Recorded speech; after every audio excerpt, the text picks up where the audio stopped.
बच्चों आज की क्लास में हम क्लास 10 की एक्सरसाइज 8.1 का क्वेश्चन नंबर 7 और क्वेश्चन नंबर 8 डिस्कस करेंगे। क्वेश्चन 7 है हमारे पास। क्वेश्चन में बोला गया है if cot theta is equal to 7/8 evaluate 1 plus sine theta into 1 minus sine theta upon 1 plus cos theta into 1 minus cos theta, और सेकेंड वाला पार्ट है इसका कॉट स्क्वायर थीटा। तो हमें इन सब की वैल्यू को फाइंड करना है, जबकि हमें कॉट थीटा की वैल्यू गिवन है।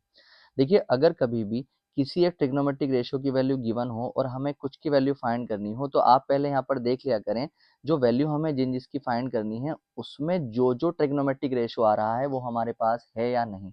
अगर है तो डायरेक्टली निकाल लेंगे, और अगर नहीं है तो पहले उनको फाइंड करेंगे। तो अब यहाँ पर इसमें आ रहा है साइन थीटा और कॉस थीटा, और हमारे पास साइन और कॉस की वैल्यू नहीं है। तो सबसे पहले हम क्या करेंगे, इसकी हेल्प से साइन थीटा और कॉस थीटा की वैल्यू निकालेंगे, उसके बाद हम इसके ऊपर आएंगे। ठीक है, तो देखिए अब चलते हैं आगे। देखिए, जब हमें जो दे रखा है कॉट थीटा की वैल्यू दे रखी है 7/8।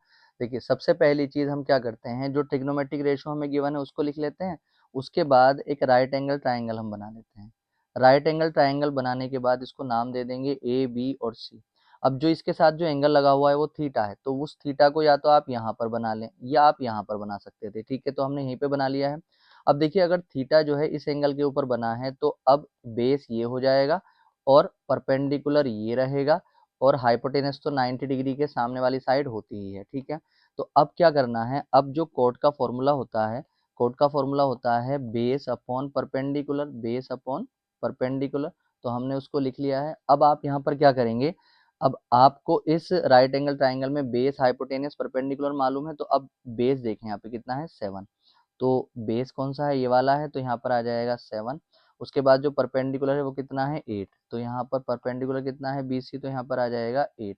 और आपको मालूम है जब भी ट्रिग्नोमेट्रिक रेशियो गिवन हो और उससे यहाँ पर वैल्यू पुट करते हैं तो उनके साथ हमें के लगाना होता है, मतलब कांस्टेंट लगाना होता है। ठीक है, उनको वैल्यू में कन्वर्ट करने के लिए। अब देखिए, अब क्या करना है, अब आपको मैंने बताया था कि अगर किसी राइट एंगल ट्राइंगल कि एक साइड हमें गिवन नहीं है तो सबसे पहले हम उस साइड को निकालते हैं, उसके बाद ही जो भी ट्रिग्नोमेट्रिक रेशियो निकालने हैं तब उनको निकालते हैं।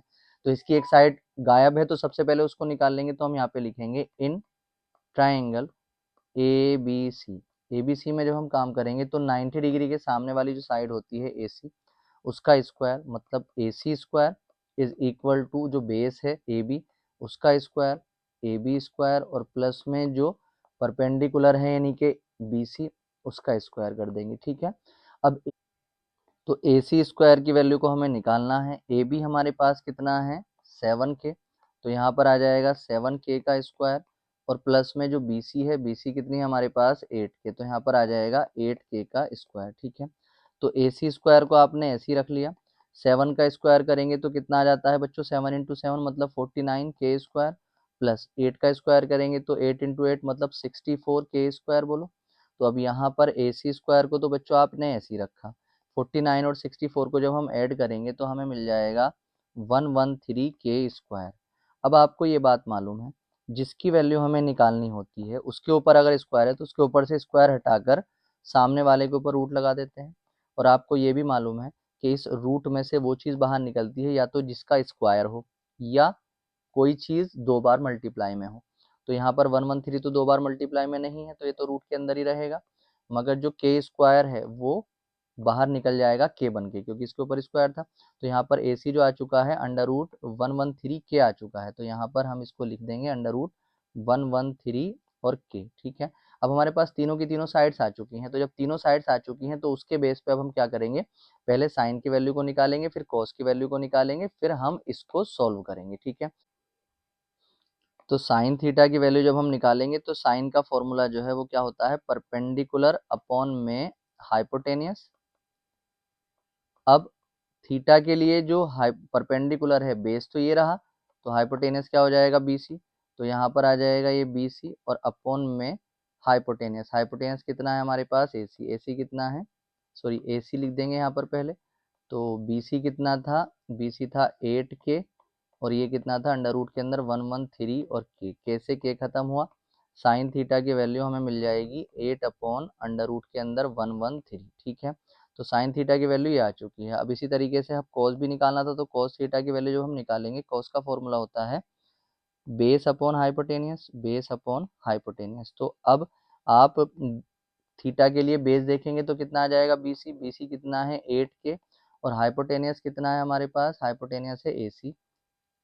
पहले आप इसको वैसे ही लिख लें, है ना, यानी कि जो बेस है वो कितना है ए बी, और जो हाइपोटेनियस है वो कितना है हमारे पास ए सी। ठीक है, तो जो कॉस थीटा की वैल्यू आ जाएगी, ए बी कितना था हमारे पास, ए बी था 7 के, और जो ए सी है हमारे पास वो कितना आ चुका है, अंडर रूट 113, और 113, एक मिनट, अंडर रूट के अंदर 113 और के से के खत्म हुआ बच्चों, और यहाँ पर हमें मिल जाएगा cos theta is equal to 7 upon under root 113। तो हमारे पास जो है साइन की और कॉस की वैल्यू आ चुकी है। जब इन दोनों की वैल्यू हमारे पास आ चुकी है, तो अब हम जिसकी वैल्यू हमें फाइंड करनी है, इसकी वैल्यू अब हम यहाँ पर निकाल सकते हैं।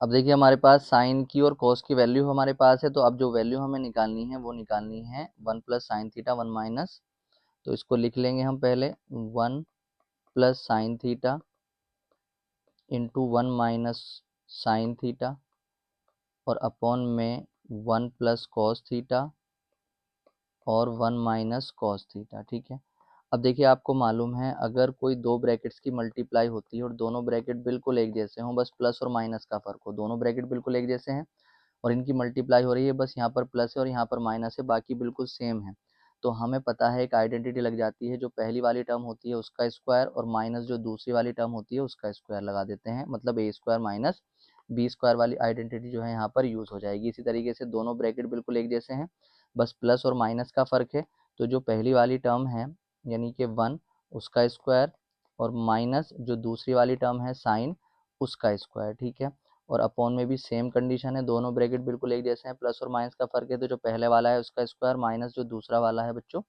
उसका स्क्वायर हो जाएगा। ठीक है, अब आपको मालूम है कि जो 1 होता है 1 का स्क्वायर तो 1 ही होता है, माइनस साइन थीटा की वैल्यू हमें गिवन थी, कितनी थी, 8 अपॉन अंडर रूट के अंदर 113, तो इसके ऊपर स्क्वायर लगा हुआ है तो इस वैल्यू के ऊपर भी स्क्वायर लगा देंगे, और अपॉन में आ जाएगा 1 का स्क्वायर 1, और माइनस कॉस थीटा जो है हमारे पास वो कितना था, 7 अपॉन रूट 113, तो इसके ऊपर भी बच्चों हम लगा देंगे स्क्वायर। ठीक है, अब यहाँ पर हमें क्या करना है, देखिए 1 को ऐसे ही रखेंगे आप, माइनस 8 का स्क्वायर कितना हो जाएगा, 8 का स्क्वायर हो जाएगा 64, और अपॉन 113 का स्क्वायर जब करते हैं तो रूट हट जाएगा इसका, जब भी किसी रूट वाले का स्क्वायर करते हैं तो उसका रूट हटा देते हैं, तो ये वाली कैलकुलेशन तो आ गई है यहाँ तक।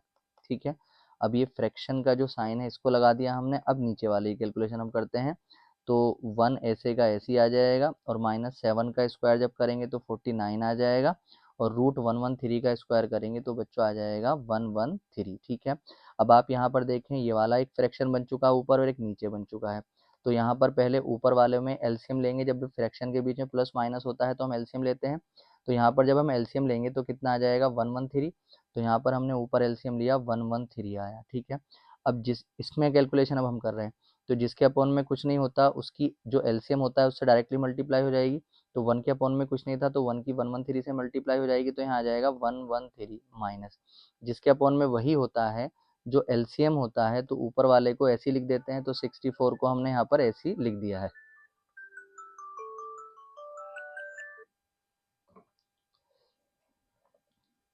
अब उसके बाद बच्चों यहाँ पर हमने ऐसे ही लिख लिया, अब नीचे वाले की कैलकुलेशन करते हैं, तो नीचे वाले में जो एलसीएम आएगा वो भी कितना आएगा 113 आ जाएगा।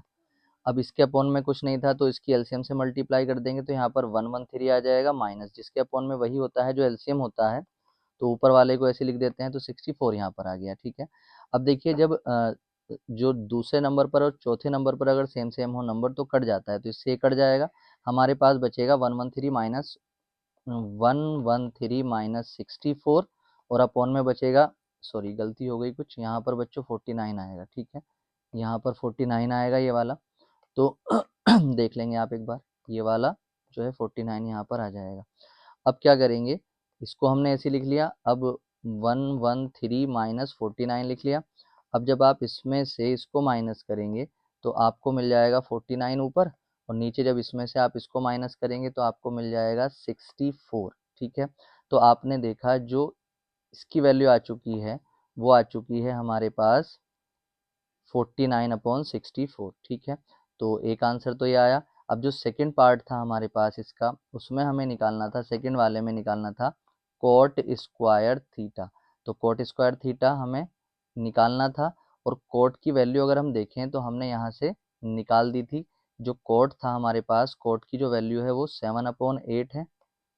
तो यहाँ पर हम, एक मिनट, कोट की जो बच्चों वैल्यू आ जाएगी, कोट स्क्वायर थीटा की वैल्यू हमें फाइंड करनी है। तो कोट थीटा की वैल्यू हमारे पास थी 7/8। तो हमें निकालना है अब कोट स्क्वायर थीटा। तो यहाँ पर कोट स्क्वायर थीटा, तो कोट की वैल्यू कितनी है 7/8। तो यहाँ पर रख लेंगे 7/8 का स्क्वायर। तो ये 7 का स्क्वायर 49 और 8 का स्क्वायर बच्चों 64। ये जो है इस सेकंड वाले पार्ट का भी आंसर आ जाएगा। ठीक है बच्चों, क्वेश्चन नंबर 8 देख लेते हैं। क्वेश्चन नंबर 8 में हमसे बोला गया है, if 3 cot theta is equal to 4, check whether 1 minus tan square A upon 1 plus tan square A is equal to cos square A minus sine square A. ठीक है, तो हमें यहाँ पर बोला गया है कि भाई 3 cot A is equal to 4 है, तो तब चेक करो कि क्या ये वाला पोर्शन इस वाले के इक्वल होता है या नहीं। ठीक है, देखिए सबसे पहला काम आप यहाँ पर क्या करें, जो चीज़ हमें गिवन है उसको लिख लें आप। तो यहाँ पर हमें दे रखा है 3 cot A is equal to 4। ठीक है, यहाँ से कोट की वैल्यू को निकाल लें तो cot A is equal to दे रखा आ जाएगा 4, ये 3 इसके अपॉन में आ जाएगा। ठीक है, तो यहाँ पर आ जाएगा ये 3, कोट की वैल्यू आ चुकी है। अब देखिए, जो चीज़ हमें चेक करनी है उसमें जो जो चीज़ें आ रही हैं पहले उन पे ध्यान दे लीजिए। यहाँ पर टेन आ रहा है और यहाँ पर कॉस और साइन आ रहा है। तो जब तक आपको इनकी वैल्यू मालूम नहीं होंगी, आप जो है इनको चेक भी नहीं कर सकते हैं। तो पहले क्या करेंगे, सबसे पहले इन तीनों की वैल्यू को निकालेंगे, टेन की, कॉस की और साइन की वैल्यू को निकालेंगे। अब वो वैल्यूज़ हम कैसे निकालते हैं, जब भी हमें हमारे पास एक कोई ट्रिग्नोमेट्रिक रेशियो गिवन होता है और अदर ट्रिग्नोमेट्रिक रेशियोज की वैल्यू को हमें फाइंड करना हो, तो सबसे पहला काम हम ये करते हैं कि वहाँ पर राइट एंगल ट्राइंगल बना लेंगे। तो यहाँ पर हमने एक राइट एंगल ट्राइंगल बना लिया है। राइट एंगल ट्राइंगल बनाने के बाद यहाँ पर इसको नाम दे देंगे ए और बी और सी। तो ये वाला जो एंगल था वो मैंने यहाँ पर ले लिया है। तो अब जो है जो बेस होगा वो ए बी होगा, और परपेंडिकुलर जो होगा वो बी सी होगा, जो हाइपोटेनस होगा वो ए सी होगा। अब आप क्या करेंगे, कोट के लिए कोट का फॉर्मूला रखेंगे। कोट का जो फॉर्मूला होता है वो होता है base upon perpendicular, base upon perpendicular. ठीक है, तो अब आप यहाँ पे देखें बेस कितना है 4, तो यहाँ पर आ जाएगा 4, और परपेंडिकुलर कितना है 3, तो वो आ जाएगा यहाँ पर 3, और इनके साथ आप जानते हैं के लगा लेंगे। अब आपको मैंने अभी पिछले क्वेश्चन में बताया है कि अगर ट्राइंगल की तीनों साइड्स हमारे पास नहीं है तो सबसे पहले तीनों की तीनों साइड्स बनाएंगे, साइड्स निकालेंगे, उसके बाद ही जो जो चीज़ हमें फाइंड करनी है उन पर आएंगे। तो सबसे पहले हम AC को कैलकुलेट कर लेते हैं, और वो कैसे होगी, राइट जो है पाइथागोरस थ्योरम लगाकर। तो हम यहाँ पे लिखेंगे इन ट्राइंगल AB और C। जब ABC में हम काम करेंगे तो पाइथागोरस थ्योरम क्या होती है, 90 डिग्री के सामने वाली जो साइड होती है उसका स्क्वायर, मतलब AC square is equal to AB square और प्लस में BC स्क्वायर। ठीक है, तो AC कितना है आपके पास, AC आपको फाइंड करना है, तो AC स्क्वायर को ऐसे रखा है। जो AB है आपके पास, AB कितना है आपके पास 4K स्क्वायर, और प्लस में जो BC है, BC कितना है आपके पास 3K। तो यहाँ पर 3K के ऊपर पावर 2 आ जाएगा बच्चों। तो AC स्क्वायर की जब हम वैल्यू निकालेंगे तो 4 का स्क्वायर कितना आ जाता है 16, और K स्क्वायर प्लस 3 का स्क्वायर कितना आ जाएगा 9, और K स्क्वायर। ठीक है, तो यहाँ पर AC स्क्वायर को जब हम देखते हैं तो AC square is equal to, दोनों को ऐड कर लेंगे इनको, तो कितना आ जाएगा 25K स्क्वायर। अब आपको ये बात मालूम है, जिसकी वैल्यू निकालते हैं अगर उसके ऊपर स्क्वायर है तो उसके ऊपर से स्क्वायर हटा देंगे और सामने वाले पे क्या आ जाएगा बच्चों, रूट आ जाएगा।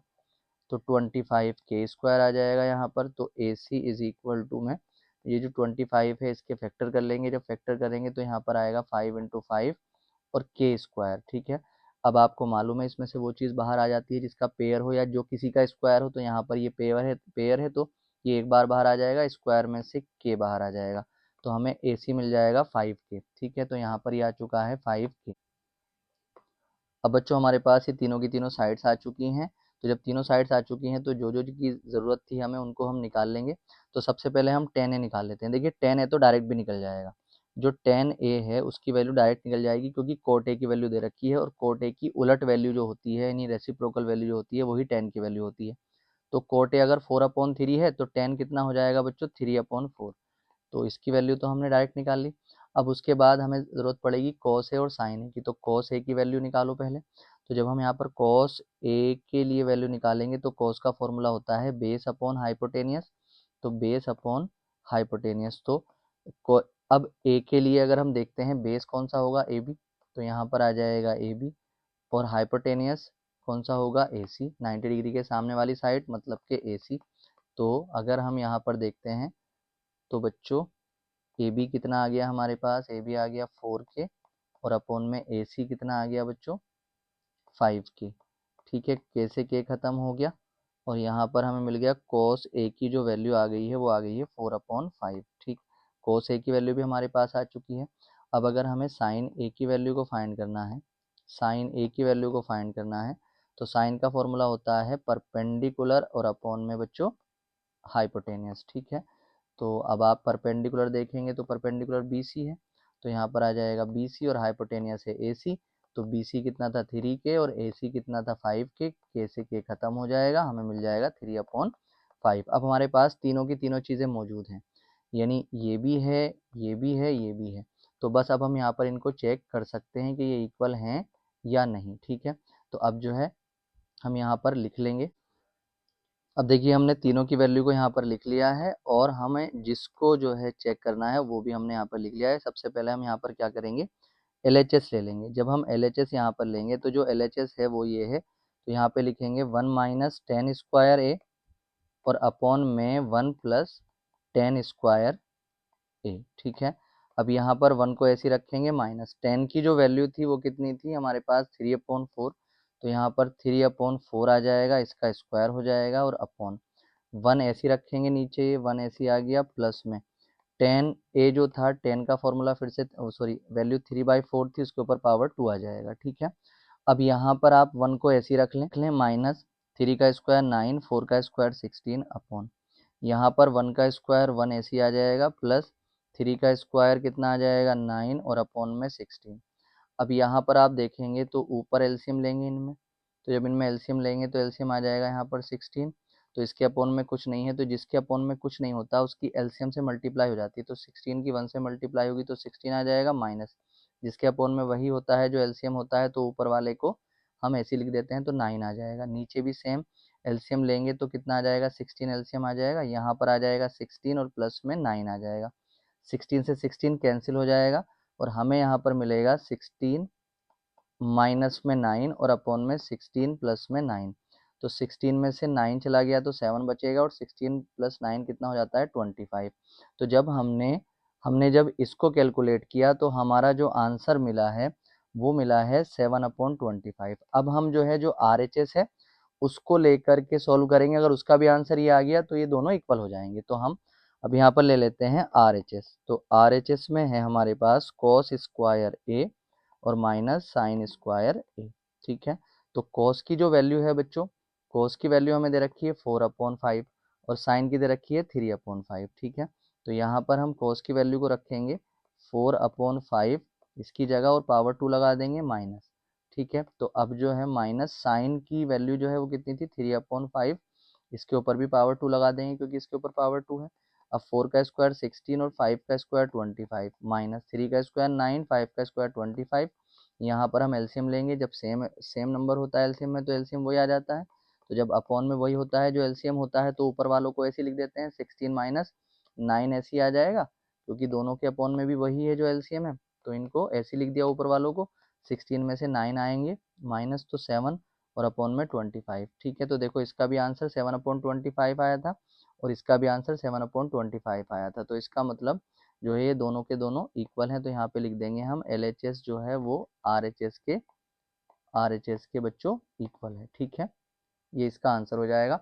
अगर बच्चों आपको हमारी वीडियोस पसंद आती हों तो हमारी इस वीडियो को लाइक करके हमारे चैनल को सब्सक्राइब कर लें, क्योंकि इस चैनल के ऊपर NCERT का कंप्लीट सॉल्यूशंस और PYQ मतलब प्रीवियस ईयर जो क्वेश्चंस होते हैं जो बोर्ड से रिलेटेड होते हैं उनकी वीडियोस कंटिन्यूस फॉर्म में हर शाम 7 बजे अपलोड कर दी जाती है।